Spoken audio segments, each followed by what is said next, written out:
রাধা রাধা সকলকে। আমি অর্পিতা দাস, সংস্কৃত শিক্ষালয়ে সকলকে জানাই স্বাগতম।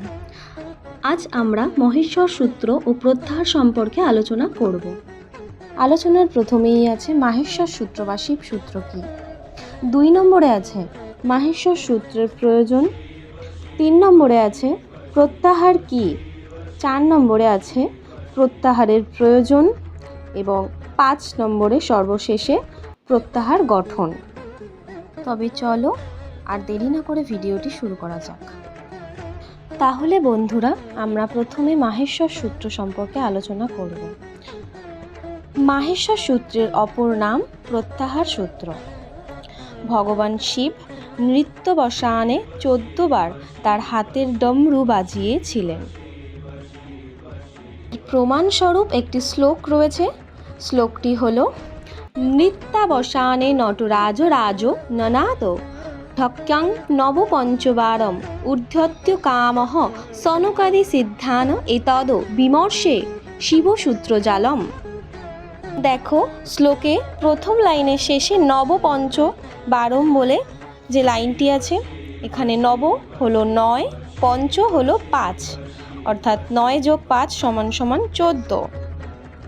এই 14টি মাহেশ্বর সূত্র হলো অ ইউন রিলিক এওং ওইয়ৌচ হজবরট লন ngম অন্নম ঝভং ঘঢধস জব গডদস খফ ছট চট তপ কপয় শশসর হল। বন্ধুরা দেখো, প্রতিটি সূত্রের শেষে একটি করে হলন্ত বর্ণ রয়েছে। এই হলন্ত বর্ণগুলিকে বলা হয় অনুবন্ধ।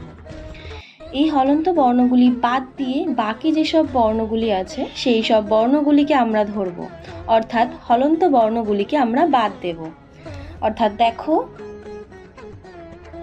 14টি মাহেশ্বর সূত্রের মধ্যে প্রথম 4টি সূত্রে রয়েছে অ ইউন রিলিক এওং ওইয়ৌচ। এই 4টি সূত্রের মধ্যে থেকে হলন্ত বর্ণগুলিকে বাদ দিলে প্রত্যেকটিতে দেখো স্বরবর্ণ পড়ে থাকে।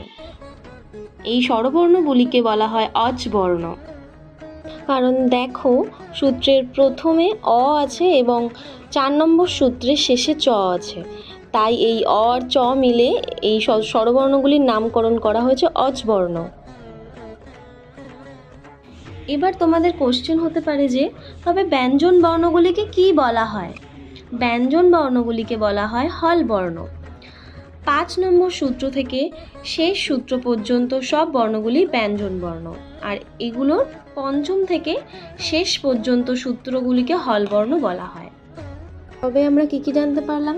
প্রত্যাহার সূত্রের প্রথম 1 নম্বর সূত্র থেকে 4 নম্বর সূত্র পর্যন্ত সমস্ত স্বরবর্ণগুলিকে বলা হয় অজ বর্ণ, এবং 5 নম্বর সূত্র থেকে 14 নম্বর সূত্র পর্যন্ত সমস্ত ব্যঞ্জন বর্ণগুলিকে বলা হয় হল বর্ণ, এবং এই 14টি সূত্রের মধ্যে শেষে অন্তিম বর্ণগুলিকে বলা হয় অনুবন্ধ, এবং এই হলন্ত যুক্ত বর্ণগুলিকে আবার ইৎসঙ্গক বর্ণ বলা হয়। এবার তোমাদের প্রশ্ন জাগতে পারে, যদি 14টি সূত্র থেকে হলন্ত বর্ণগুলিকে বাদ দেওয়া হয় তবে কেন এদের সূত্রে নেওয়া হয়েছে?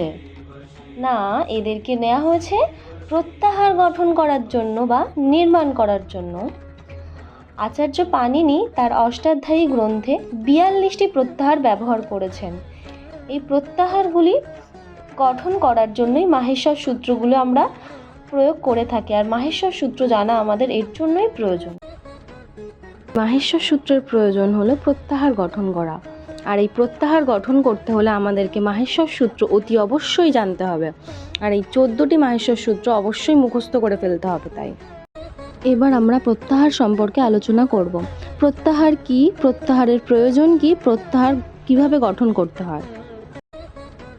দেখো, প্রথমে আমরা কি পড়লাম না, মাহেশ্বর সূত্রের প্রথম যে 4টি সূত্র রয়েছে সেই 4টি সূত্রকে বলা হয় অজ প্রত্যাহার, এবং 5 নম্বর সূত্র থেকে 14 নম্বর সূত্র পর্যন্ত যে কটি সূত্র রয়েছে সেই সূত্রগুলিকে বলা হয় হল প্রত্যাহার। আচার্য পাণিনি তার অষ্টাধ্যায়ী গ্রন্থে 42টি প্রত্যাহার ব্যবহার করেছেন। তা বলে তোমরা ভেবো না প্রত্যাহার মাত্র 42টি গঠন হয়। প্রত্যাহার আরও অধিক গঠন করা যায়, কিন্তু পাণিনি তার গ্রন্থে 42টি প্রত্যাহার গ্রহণ করেছেন। এবারে আমরা জানব প্রত্যাহার গঠন কিভাবে হয়। দেখবে ডক্টর শব্দটিকে শর্ট ফর্ম DR দিয়ে লেখা হয়। ডক্টরের প্রথম ডি এবং শেষের আর নেওয়া হয়। তেমনই প্রত্যাহারের ক্ষেত্রেও একই ব্যাপার, প্রথমে একটা বর্ণ নেওয়া হবে, তারপরে একটা সংজ্ঞক বর্ণ নেওয়া হবে, অর্থাৎ হলন্তযুক্ত বর্ণ নেওয়া হবে। ভালো করে মনে রেখো, প্রথমে সংজ্ঞক বর্ণ হবে না, সংজ্ঞক বর্ণ শেষে হবে। পাণিনির মাহেশ্বর সূত্রের মধ্যে যে বর্ণগুলি রয়েছে তার মধ্যে সংজ্ঞক বর্ণগুলি ছাড়া যে অন্য বর্ণগুলি রয়েছে সেই বর্ণগুলো একটা নিতে হবে, তারপর শেষে একটা সংজ্ঞক বর্ণ নিতে হবে। চলো এখন আমরা একটি প্রত্যাহার গঠন করি। সূত্রের প্রথমে আছে অ, ই, উ মূর্ধন্য। এই প্রথমে অ এবং শেষের মূর্ধন্য ধরে অন প্রত্যাহার গঠন হয়। এই অন প্রত্যাহারের মধ্যে কোন কোন বর্ণের গ্রহণ হয়? অ, ই, হস্যু। মূর্ধন্যকে গ্রহণ করা হয় না, কারণ এটি হলন্ত বর্ণ, অর্থাৎ এটি সংজ্ঞক বর্ণ। আমরা আগেই বলেছি হলন্ত বর্ণকে গ্রহণ করা হবে না। এবার চলো আমরা আরেকটি প্রত্যাহার শিখি। প্রত্যাহারটি হলো ইক প্রত্যাহার। দেখো সূত্রের প্রথমে যে অ, ই, উ মূর্ধন্য আছে সেখানে যে হস্যই এবং দ্বিতীয় নম্বর সূত্র শেষে ক আছে, তো এই প্রথম সূত্রের হস্যই থেকে দ্বিতীয় সূত্রের ক পর্যন্ত অংশটিকে ইক প্রত্যাহারের মধ্যে ফেলা হয়। আর তোমরা সকলেই জানো, আগেই বলেছি আমি, যে হলন্তযুক্ত বর্ণগুলিকে বাদ দিতে হবে। তাহলে হস্যই থেকে ক পর্যন্ত কি কি পড়ে থাকছে? হস্যই, হস্যু, রি ও লি। দেখো জন প্রত্যাহার, সেখানে 5 নম্বর সূত্রে আছে হজ বরট এবং 6 নম্বর সূত্রে আছে লন। সেই 5 নম্বর সূত্রের উন্তর্য থেকে 6 নম্বর সূত্রের মূর্ধন্যয় হসন পর্যন্ত এটিকে লন প্রত্যাহার বলা হয়। আর আমরা সবাই জানি হলন্তযুক্ত বর্ণগুলিকে আমরা বাদ দিয়ে দেবো, অর্থাৎ সংজ্ঞক করে দেব।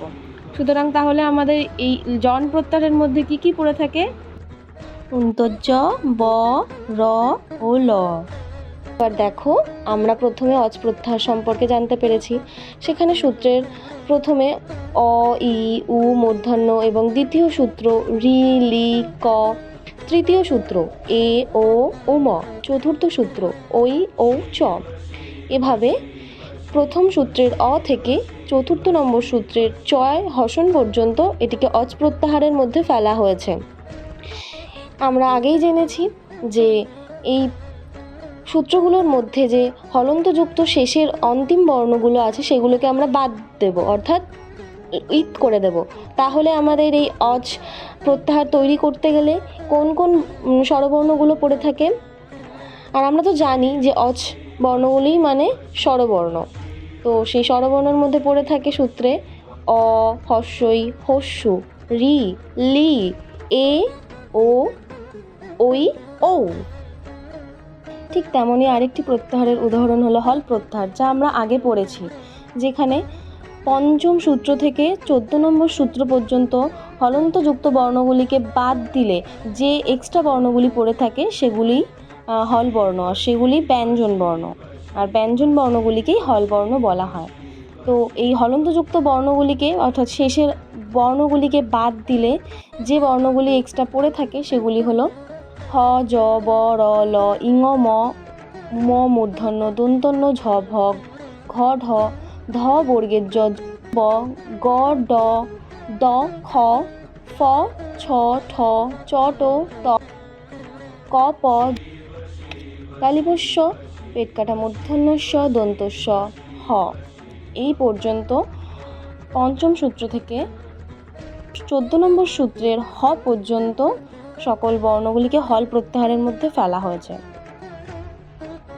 তবে এভাবে প্রত্যাহার গঠন করতে হবে। আমি তোমাদের কিছু প্রত্যাহার গঠন করতে দিচ্ছি, যেগুলি গঠন করে তোমরা আমাকে কমেন্টে জানিও। মাহেশ্বর সূত্র প্রত্যাহার সম্পর্কে আলোচনা এখানেই আজ শেষ করছি। ভিডিওটি যদি ভালো লেগে থাকে অবশ্যই লাইক, কমেন্ট ও শেয়ার করতে ভুলবে না, এবং চ্যানেলটিকে সাবস্ক্রাইব করে দেবে। নিয়মিত সংস্কৃত বিষয় সংক্রান্ত নানান নোটিফিকেশান পাওয়ার জন্য নিচে থাকা বেল আইকনটি অবশ্যই ক্লিক করে দেবে। নমস্কার, ভালো থাকবেন। আজ এখানেই শেষ করছি।